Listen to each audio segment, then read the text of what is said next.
Hey, what's going on everybody? Today's video is going to be a little bit different than my typical video. Instead of showing you how to build a rig, today I'm going to give you kind of like a framework by which you can use to create your own rig, so hopefully you won't be stuck like I have to watch these videos to learn how to build a rig. I really want to give you like a good roadmap to being in this place where you can make your own rigs. So this question really comes from a viewer who was, he jumped on my live stream and just asked this question. We talked about it for like probably 15 minutes of him just asking really good questions. Him or her, I'm sorry, I don't know. But asking really good questions. And I just thought it would be worthwhile to make this video. So before I jump into kind of the framework that I recommend, I want to give you a little bit of background on myself so you understand where I come from. I have 2 degrees. I have a degree in computer science from Clemson University, and I have a degree in music production from Full Sail University. I also have performance experience. I've played with 2 country artists, and I've done a ton of theater. And now I do mostly music production. I own a company where I teach music production to guitar players, and I'm getting ready to start up my own group again. So I just want you to know that what I'm about to tell you has experience behind it, and this isn't just like, do this and you'll be fine. And you see I even get a thumbs up. I don't know why my computer does this, so. Okay, so I've got some notes that I'm going to be referring to, and hopefully I put a lot of thought into this flow, and I hope this really teaches you at least the pathway or a pathway that you can take to better use your time to really understand this stuff. Because I know a lot of you guys watch these videos not only just to understand the technology, but to also get inspiration for your own guitar rig. But for me, I really believe in brilliance in the basics. You know, I got out of the Marine Corps, and the Marine Corps, it is instilled in us from day one, brilliance in the basics, you know? So as guitar players, yeah, we're not marching around carrying rifles, getting ready to go to war, but we are getting ready to play music, right? Duh.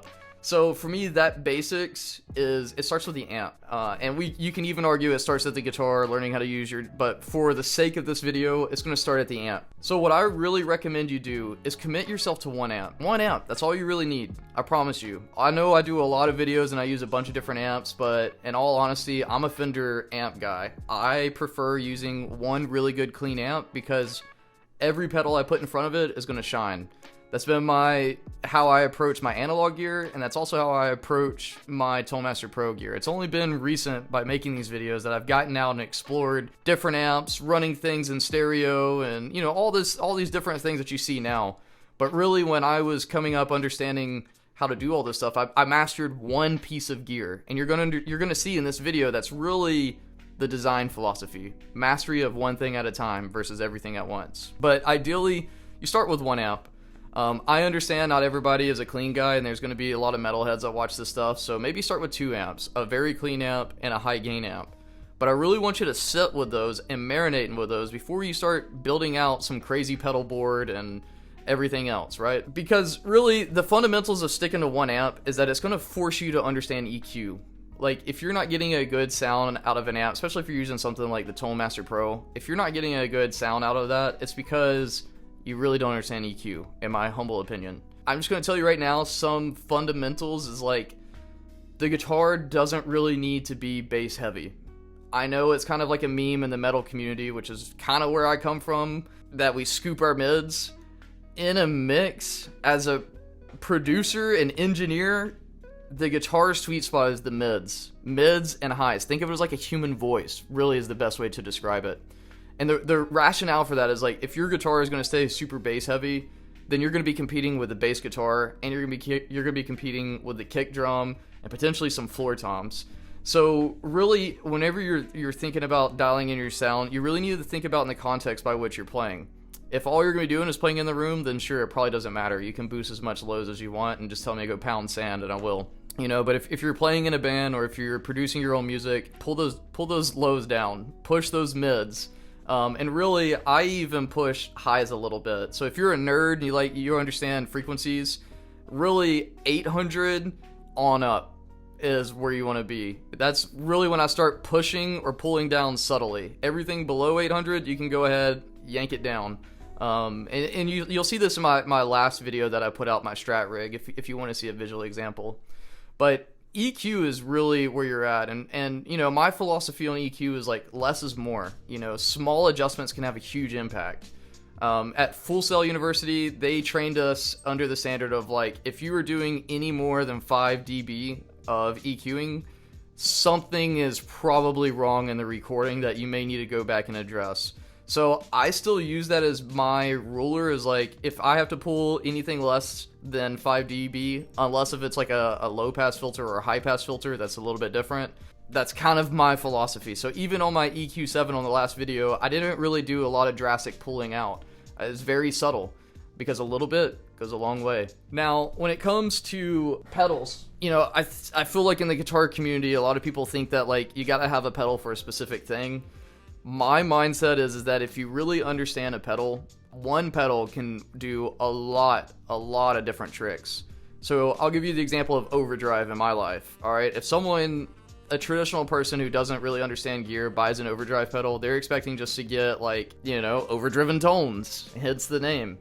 But the way that I use an overdrive pedal is I can really get anything from just a boost that gives me a little bit of coloring, to an overdrive, to something that just tightens up the gain on my amp, to sometimes even like a crunch or a distortion tone. You can get all of those with one pedal. And that's always my philosophy when I'm buying physical gear that has transferred into the Tone Master Pro, is that like one pedal needs to be able to do a lot of different things for me. And the good thing about like the Tone Master Pro that I've preached on this channel is that it's so easy to tweak it as if it's gear. All you gotta do is take your big finger, push it, and now you can use your knobs just like it's physical gear. But that's one example of like less is more. Again, understand one pedal at a time. And I'm gonna really be real with you. You only need 3 pedals. You need an EQ, a compressor, and a reverb. And honestly, a lot of amps have good reverb, but on the Tone Master Pro and in the digital space, I like to use different reverbs than like a traditional amp. Like, I'm sorry, spring reverb on the Tone Master Pro doesn't sound as good as spring reverb on a real deluxe reverb. But small hall reverb, amazing. You know, that's just one example. But out of my time at Full Sail University, that was one thing my professors drilled into me, is that like, if you understand EQ, if you understand compression, if you understand reverb, then your mix is 80% of the way there. And I'm gonna venture out and say that in the guitar world too. If you have those 3 things dialed in, your rig is 80% of the way there. Everything else is just extra. Without dragging this video on, the biggest thing I really want you to take away is master one thing at a time. EQ is the most important thing to understand, and I could make entire videos on this. Like, I've had college courses on just EQ compression. Like, those 2 things are so important. And what I would really recommend is like, choose your amp and then go on Google or Reddit and type in that amp and just read everything there is to know about it. That'll help you out so much. And like, going out to local shows, if you see someone playing the gear that you're interested in, ask them like, hey, how are you using this amp if you like the sound? Because not all guitar players are equal.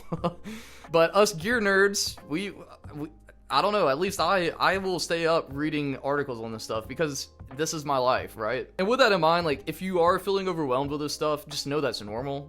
Reach out to me on Instagram. I really love talking about this stuff. I mean, I hope my videos are pretty evident. Dang, Charles, you got no decency. I hope these videos make it pretty evident, but, you know, I've started an entire company up where all I do is I help guitar players understand the fundamentals of sound design. So you can apply that to guitar rigs, bass rigs, learning how to tune drums and make them sit well in a mix, and really understand music production from the beginnings all the way to like mastery, where we talk about automation and like advanced DAW concepts. So if you're interested in getting like the same collegiate level of education that's one-on-one, individualized, and at like 1/10 of the cost of college, please reach out to me on Instagram.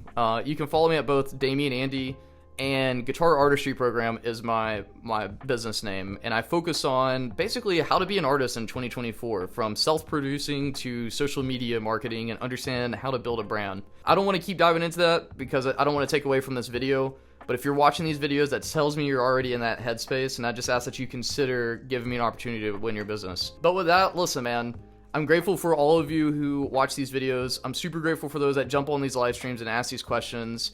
And, you know, we took about 20 minutes to talk about this. So don't be afraid to ask these questions in these live streams. Like, I am not just someone who's hidden behind a paywall. Like, I love this stuff, genuinely. So if I can help you out and serve you in any capacity, just let me know. It would be an honor to be able to do it. And with that, I just want to say thank you so much for watching this. If you wouldn't mind doing all the YouTube stuff of liking, subscribing, smashing that bell icon, all the stuff that's kind of like the meme in my world, but I would greatly appreciate it. And with that, I'll see you in the next video.